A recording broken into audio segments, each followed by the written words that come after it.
Bismillahirrahmanirrahim. Alhamdulillahirabbil alamin wa bihi nasta'in ala umuri dunya waddin.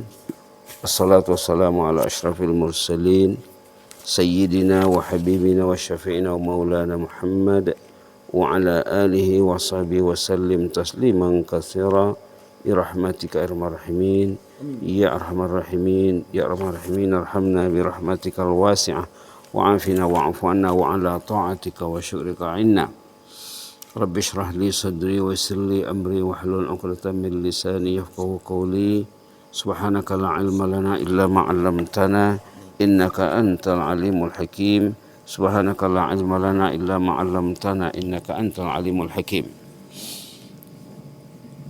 Allah Subhanahu wa taala memperingatkan dalam kitab sucinya sembari memuji peringatan Allah itu pujian, sanjungan. Orang beriman itu disanjung dan dipuji agar merasa bahagia dengan sanjungan dan pujian Allah. Kalau kita baca Quran banyak sanjungan dan pujian Allah. Contohnya di awal Baqarah, ulaika ala hudam min rabbihim wa ulaika humul muflihun. Itu sanjung dan puji ya. Di sini Allah menyanjung hambanya, innal muttaqina fi jannatin wa uyun. Para ahli takwa berada dalam jannat, surga dan mata air minuman. Ada mata air tawar, ada susu, ada madu, ada arak, disebut dalam surah Muhammad. Ada 4 jenis mata air di sana nanti. Mata air di jannah itu berjalan di tempat yang datar, bukan berjalan di tempat yang rendah. Berjalan di sini, bukan ada anunya, ada paritnya. Dia berjalan macam kereta api. Di mana orang yang mau minum, ada dia di situ. Mata air di jannah ya, bukan mata air macam di dunia berjalan di tempat yang rendah, berjalan di tempat yang datar. Kemana yang di mana orang yang memerlukan mata air itu datang ke sana. Yang jelasnya di sini akhizina ma atahum rabbuhum. Ahlul jannah itu akan menikmat apa yang diberikan Allah kepadanya. Apa sifat-sifatnya? Ini sifat-sifatnya. Pertama, innahum kanu qabla dzalika muhsinin. Orangnya muhsin, suka berbuat baik, suka berbuat ihsan, suka memikirkan perkara-perkara yang baik, membuang dalam pikirannya perkara yang negatif, yang baik saja, yang indah saja, muhsin. Kemudian perinciannya, kanu qalilan minal laili ma yahja'un. Malam hari mereka bangun untuk bertahajud. Malam hari mereka bangun untuk bertahajud. Ayat-ayat tahajud dalam Quran sangat banyak. Ada dalam surah Al-Isra, ada dalam surah Sejadah yang selalu dibaca di pagi hari, ada dalam surah Ad-Dahr, ada surah Furqan. Ayat-ayat tentang tahajud sangat banyak. Demikian juga dalam hadis Nabi sallallahu alaihi wasallam. Di waktu tahajud ini, di ujung malam, Allah turun dari langit pertama. Allah turun ke langit pertama membangunkan manusia untuk bersolat, untuk berdoa. May yad'uni fa astajibalah. Siapa yang ingin berdoa, berdoalah, doanya akan dimakbul. Wa may yastaghfiruni fa aghfiralah. Siapa yang ingin beristighfar, istighfarnya akan dikasih, keampunan akan diberi. Wa may yatuba ilayya fa atubu alaih. Siapa yang ingin bertobat, saya akan menerima taubatnya. 3. Ada lagi dalam satu hadis itu ada 4. Taubat, istighfar, doa, ada lagi soal permintaan, apa-apa saja permintaan. Yang jelasnya kanu qalilan minal laili ma yaja'un. Ahlul jannah itu bukan tidur di malam hari, bangun dia, bekerja keras, bergiat di malam hari untuk bertahajud. Baginda Rasulullah SAW kita tahu bahwa bila Rasulullah sholat tahajud, karena lamanya berdiri baca ayat, baca surah, saking lamanya sampai kakinya bengkak karena lama berdiri. Ditanya oleh Aisyah, buat apa lagi katanya bekerja keras, banting setir, bahkan dosanya sudah diampunkan, dosa yang dulu dan dosa yang kemudian. Tanya Aisyah kepada Rasulullah, untuk apa penat, untuk apa letih bertahajud sampai kakinya bengkak lama berdiri banyak baca ayat. Di antara amalan orang soleh zaman dulu, amalan Rasulullah, amalan sahabat, kalau tahajud itu membaca ayat sebanyak-banyaknya. Ada yang sejuz 1 rakaat, ada yang 2 juz, ada yang lebih. Subhanallah. Mereka berinteraksi dengan kalamullah itu. Bila dibacanya kalamullah itu masuk di hatinya. Bila dia dibacanya kalamullah itu ibarat baterai, tercas baterainya. Imannya semakin kuat. Nampak jannah, nampak an-nar, nampak surga, nampak neraka. Karena ayat jannah, ayat surga dan neraka sangat banyak dalam Quran ya. Yang jelasnya kanu qalilan minal laili ma yahjaun. Mereka bertahajud di malam hari. Ini kalau diperincikan sudah sifat yang keempat nih. Pertama takwa tadi, innal muttaqin. Yang kedua ihsan. Yang ketiga tahajud. Ketiga berarti ya, yang ketiga. Tahajud di malam hari. Yang keempat wabil asharihum yastaghfirun. Sesudah mereka bertahajud atau semasa bertahajud, sebelum azan subuh berkumandang, sebelum waktu subuh masuk, ada agenda istighfar. Ada agenda istighfar. Ada agenda istighfar. Wabil asharihum yastaghfirun. Di waktu sahur menjelang masuknya waktu salat subuh ada program beristighfar pada kehidupan mukmin ahlul jannah. Subhanallah. Bukan solat saja, solat di sini tidak dibicarakan. Solat subuh berjamaah di sini tidak dibicarakan, dibicarakan di tempat lain. Yang jelasnya bukan hanya solat subuh berjamaah saja, bahkan sebelum itu ada tahajud, ada istighfar. Padahal tadi sudah disebut di antara seruan Allah untuk orang bangun bertahajud, may yastaghfiruni fa'ghfiralah. Siapa yang ingin beristighfar, istighfarlah sekarang. Kenapa difokuskan istighfar di sini? Karena kebanyakan manusia masih bergelimang dosa. Arena dosa. Era dosa, sekarang era dosa. Zaman sekarang zaman dosa. Dosa digemari, dosa dibayar, dosa disponsor, dosa tak tahulah ya, disokong. Berapa orang yang menyokong dosa? Di mana-mana orang menyokong dosa. Itu maka Allah menganjurkan kita untuk beristighfar di ujung malam. Subhanallah. Berhubungan dengan istighfar ini, di antara sahabat yang tercatat dalam sejarah Abdullah bin Umar namanya. Ada anak Umar bin Khattab radhiyallahu anhu. Anak Amirul Mukminin, anak khalifah. Dia biasanya ada asisten. Ada pembantunya. Kalau dah menjelang subuh dia akan tanya, macam mana sudah adakah ini sudah masuk waktu istighfar katanya. Allahu Akbar. Tanyanya tuh. Adakah time sekarang sudah time istighfar? Kalau disebutnya iya, ya akan beristighfar nanti sampai azan. Istighfarnya juga bisa dilakukan dalam sujud. Kalau kita merujuk menyimak bacaan sujud Rasulullah SAW, banyak tentang istighfar. Contohnya, Allahumma ighfir li zambi kullah, diqqahu wa jillah, wa awwalahu wa akhirah, wa alaniyatahu wa sirrah. Ini hadis Sahih Muslim. Ya Allah, ampunlah dosaku semuanya, yang besar dan yang kecil, yang awal dan yang akhir, yang terang yang tersembunyi. 4 jenis dosa yang diminta ampunkan oleh Rasulullah waktu sujud. Yang besar dan yang kecil, dosa besar dan dosa kecil, dosa yang terang dan dosa yang tersembunyi, dosa yang awal, dosa yang akhir. Sejak kita balik sampai sekarang, sampai meninggal. Wa awalahu akhirahu. Ada juga doa yang sangat banyak dibaca oleh baginda Rasulullah SAW. Subhanakallahumma rabbana bihamdika Allahumma ighfirli, subhanakallahumma rabbana bihamdika Allahumma ighfirli, subhanakallahumma rabbana bihamdika Allahumma ighfirli. Ada juga satu doa, ini khusus untuk doa tahajud, tapi tidak salah kalau dibaca di doa lain.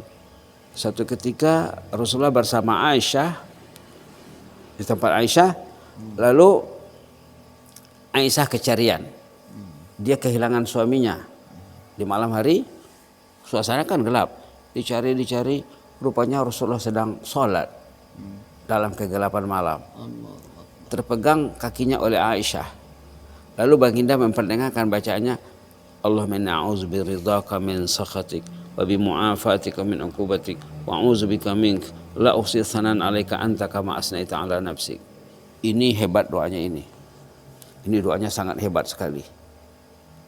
Pernah saya diskusi dengan sahabat di Brunei Darussalam, saya ajar dia doa ini, lalu dihafalnya, wah katanya, enak banget doa ini katanya.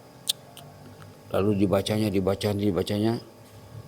akhirnya di hari dia meninggal itu, dia berangkat ke masjid, dia meninggal di masjid sesudah salat subuh menunggu duha. Bukan rumah sakit meninggalnya. Artinya apa? Artinya dia sehat. Apa amalannya? Doa tadi adalah Allahumma na'udzu biridhaka min sakhatik wa bi mu'afatika min uqubatik wa a'udzu bika mink la uhsi tsana'an 'alaika anta kama asnaita 'ala nafsik. Ini kalau dihuraikan mungkin 3 kali 4 kali pertemuan barangkali ya. Allahumma na'udzu biridhaka min sakhatik. Ya Allah, lindungilah aku dengan keredaanmu dari kemurkaanmu. Jadi dalam ungkapan pendek ini ada ridha, ada sakhat. Ada ridha, ada sakhat. Kita mesti paham. Ridha kita selalu dengar, sakhat jarang didengar. Padahal ridha itu lawannya sakhat. Ridha itu keridhaan Allah. Sakhat kemurkaan Allah. Kalau pagi belum bangun juga untuk salat subuh, itu bukan ridha Allah. Time bangun, waktu bangun untuk salat subuh, bangunlah. Waktu tahajudlah. Waktu istighfarlah. Baru diridai Allah. Time Quran. Time kerja. Time memikirkan jannah, memikirkan annar di ujung malam, pikirkanlah jannah, pikirkanlah annar. Rasulullah menangis, sahabat menangis, orang saleh menangis di ujung malam. Ini mana tangisannya? Ada ayat lain mengatakan mereka menangis katanya dalam surah Al-Isra. Bukan hanya berdoa, malah menghadap Allah dengan genangan air mata. Apa katanya di sini? Dalam surah Al-Isra, wa yakhiruna. Bismillahirrahmanirrahim. Wa yakhiruna lil adqani yabkun wa yaziduhum khusyu'a. Mereka menyungkur bersujud sambil menangis dan hatinya bertambah khusyuk. Al-buka, tangisan itu sangat dituntut. Dalam hadis yang dibicarakan kemarin dengan anak-anak, wa rajulun zakarallah khalian fafadan ainah. Orang itu dia berzikir di malam hari termasuk tahajud, lalu dia tak terbendung air matanya karena tangisan.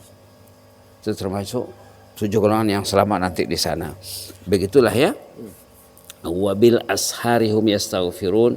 Mereka beristighfar di waktu sahur, bisa beristighfar di waktu sujud, bisa beristighfar masa salat, masa berdiri. Kita bacalah ayat-ayat tentang istighfar. Rabbana innana amanna faghfir lana dzunubana wa qina azabannar. Itu sudah istighfar. Ataupun kita baca Rabbana zalamna anfusana wa illam taghfir lana wa tarhamna lanakunanna minal khasirin. Ataupun kita baca ayat yang pendek, wa qur rabbi ighfir warham wa anta khairur rahimin, surah Al-Mu'minun ayat terakhir. Wa qur rabbi ighfir warham wa anta khairur rahimin, wa qur rabbi ighfir warham wa anta khairur rahimin. Itu pun bisa ya. Yang jelasnya kenapa dibuat penekanan tentang istighfar? Karena kebanyakan manusia masih hanyut dalam dosa, dan kebanyakan mereka tak sadar dirinya yang menumbun dosa, dan kebanyakan mereka juga gembira dengan berdosa. Ramai manusia ya gembira melakukan dosa. Subhanallah, subhanallah. Berikutnya wa fi amwalihim haqqul lis-sa'ili wal mahrum. Orangnya selalu mengorbankan hartanya untuk as-sa'il, orang yang peminta, wal mahrum, orang yang sedikit, orang yang tersekat, terdinding daripada rezeki, artinya orang yang susah. Mahrum, orang yang miskin, orang yang fakir, yang memerlukan bantuan, selalu difikirkan oleh ahlul jannah. Artinya harta mereka bukan untuk kepentingan diri saja, untuk kepentingan umat. Apalagi saudara, ya, famili, ya, apalagi jiran dan sahabat handai, sahabat sendiri. Jadi sudah berapa tadi? At-taqwa, al-ihsan, kemudian tahajud, kemudian istighfar di waktu sahur, yang kelima infak. Wa fi amwalihim haqqul lis-sa'ili wal mahrum, ini infak, suka berinfak. Yang kelima. Yang keenam, wa fil ardi ayatul lil muqinin. Orang ini selalu memikirkan tanda-tanda kebesaran Allah pada bumi ini. Nampak matahari teringat Allah, nampak bulan teringat Allah. Bila berada di malam hari, berada di siang hari, bila hujan turun, bila angin bertiup, melihat pokok, melihat tumbuh-tumbuhan, melihat serangga, melihat makhluk, melihat manusia, teringat Allah. Alam takambang jadi gurunya orang Minang. Alam takambang jadi guru. Itu ayat berapa tadi? Ayat 20. Yang keenam, wa fi anfusikum, pada dirinya juga selalu difikirkan. Melihat dirinya. Kapan saya lahir? Sebelum saya lahir, macam mana keadaan saya? Semua yang disebut dalam Quran. Sebelum kita lahir, waktu berada dalam rahim ibu, 40 hari air, 40 hari darah, 40 hari daging. Kemudian baru dipasang, ditiupkan roh, dipasangkan anggota-anggota badannya. Yang mula-mula disebut as-sama wal absar wal afidah. Kemudian alat-alat yang lain juga. Bila sudah lengkap 9 bulan diproses dalam perut ibunya, keluarlah, lahirlah dia. Pikirkanlah itu katanya di sini. Pikirkanlah. Baru lahir, apapun tak bisa. Anak kucing lagi hebat, baru lahir dia sudah bisa bergerak, sudah bisa sebentar sudah bisa berjalan. Manusia berapa lama baru bisa berjalan? Itu bisa difikirkan. Kasih sayang ibu dan ayah kepada anak waktu baru lahir. Kasih sayang manusia terhadap si baby, si anak yang baru lahir. Macam mana proses perkembangan kita ini? Umur berapa baru dia matang pikirannya? Kemudian bila sampai usia pertengahan nanti keadaannya akan semakin menurun. Tiba masanya nanti mungkin dia akan sakit-sakitan, itu lumrah. Orang yang sakit-sakitan di ujung usianya, kalau waktu dia sehat, dia taat beribadat, konsisten dan istiqamah, waktu dia sehat, waktu dia sakit, pahala waktu sehat dia dapat. Pahala? Waktu dia sehat, dia dapat. Sama dengan orang yang sakit.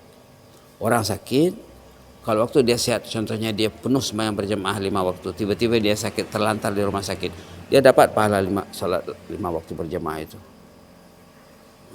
Waktu sehatnya dia taat, ya. Waktu sakit pun dapat pahala. Iya. Demikian juga di penghujung usia, katanya. Demikian juga orang yang musafir, sama juga. Hadisnya, iza maridal abdu aw safara kutiba lahu makana muqiman sahiha. Orang yang sakit atau musafir, dia tetap dapat pahala semasa dia sehat. Semasa bermukim. Itu kalau yang musafir. Pahala bermukim dapat sama dia, pahala musafir dapat sama dia. Jadi wa fi anfusikum afala tubsirun, pikirkanlah kejadian diri Anda. Itu surah At-Tin ada kan? Laqad khalaqnal insana fi ahsani taqwim. Sudah baik, sudah cantik kejadian manusia itu. Tsumma radadnahu asfala safilin. Kemudian bagi yang tidak menjaga kecantikan ciptaan Allah pada dirinya, akan jatuh sedalam-dalamnya. Jatuh semakin dalam.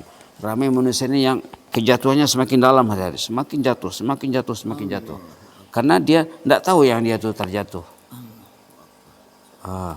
Anyutnya semakin jauh, tidak tahu yang dia anyut. Patutnya kok anyut dipinteh kan? Kok hilang dicari. Nya tidak tahu nya anyut itu. Nya enak anyut tuh. Keenaan dia anyut tuh. Macam mana mau mintehnya? Dipinteh larinya. Dipinteh dua larinya. Ayolah ke masjid, ayolah. Ini banyak dosa anak kita apa kita. Diperingatkan larinya. Macam-macam hujahnya. La haula quwwata illa billah. Wa fi apa tadi? Wa fi anfusikum afala tubsirun wa fis sama'i rizqukum wa ma tu'adun. Rezeki kita ada di langit. Janji Allah semua ada di langit. Apa yang penting lakukanlah yang tadi itu, step tadi, langkah-langkah yang tadi, rezeki akan dijamin Allah. Lakukanlah yang tadi, termasuk tadi apa? Takwa, ihsan, tahajud, istighfar, kalau bisa berinfak, kemudian memikirkan alam tak kambang jadi guru, memikirkan kejadian diri, kemudian memperhatikan langit. Di sanalah rezeki kamu katanya. Itu kerja Allah.